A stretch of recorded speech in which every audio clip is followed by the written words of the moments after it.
एक रात एक बाप ने अपने बेटे का पीछा किया और जो देखा उसने उसके होश उड़ा दिए। एक सच जो पूरे परिवार को हिला देगा। यह जानने के लिए कि क्या हुआ, आपको कहानी देखनी होगी। तो चलिए शुरू करते हैं।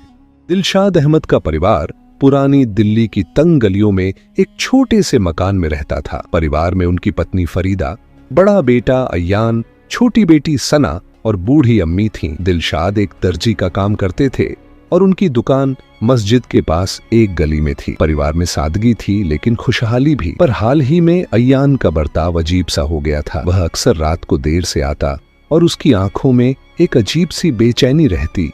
पहले वह नमाज का पाबंद था मगर अब मस्जिद जाना छोड़ दिया था। दिलशाद को चिंता होने लगी। एक रात जब अयान घर आया तो उसके कपड़ों पर धूल थी और हाथ में हल्की चोट के निशान थे। कहाँ थे इतने देर तक?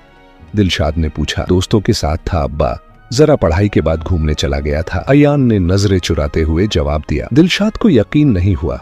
अगले दिन उन्होंने खुद उसकी निगरानी करने की ठानी। शाम होते ही वह चुपचाप उसके पीछे हो लिए। अयान सीधे पुराने किले की तरफ जा रहा था। वहां जाकर वह दो लोगों से मिला। उनकी फुसफुसाहट सुनाई नहीं दे रही थी लेकिन बातों से लग रहा था कि कुछ गलत हो रहा है। तभी दिलशाद का पैर एक पत्थर से टकराया और हल्की आवाज हुई। अयान चौकन्ना हो गया और इधर उधर देखने लगा। दिलशाद एक पेड़ की आड़ में छुप गए। ये जगह अब ठीक नहीं है, हमें कहीं और चलना चाहिए, एक आदमी ने कहा। हाँ, पुलिस को शक हो गया तो मुश्किल होगी, दूसरे ने जवाब दिया। दिलशाद के रोंगटे खड़े हो गए। उनका बेटा किन लोगों के साथ था? क्या वह किसी गलत रास्ते पर था? वह तुरंत घर लौटे और रात भर सो नहीं सके। अगले दिन उन्होंने अयान से फिर पूछा, क्या तुम मुझसे कुछ छुपा रहे हो? अयान की आंखों में एक पल के लिए डर झलक गया। फिर उसने खुद को संभाला। नहीं अब्बा, आप मुझ पर भरोसा नहीं करते? दिलशाद को यकीन हो गया कि मामला गंभीर है। उन्होंने चुपचाप अपने एक पुराने दोस्त इंस्पेक्टर अफजल को सब कुछ बता दिया। रात को जब अयान फिर से बाहर गया तो पुलिस पहले से तैयार थी। अचानक पुलिस ने वहां छापा मारा और अयान को 3 लोगों के साथ पकड़ लिया गया। जांच में पता चला कि ये लोग ड्रग्स से जुड़ी किसी गैंग का हिस्सा थे और अयान को उन्होंने अपने जाल में फंसा लिया था। दिलशाद को यह सुनकर झटका लगा। उन्होंने अपने बेटे की तरफ देखा।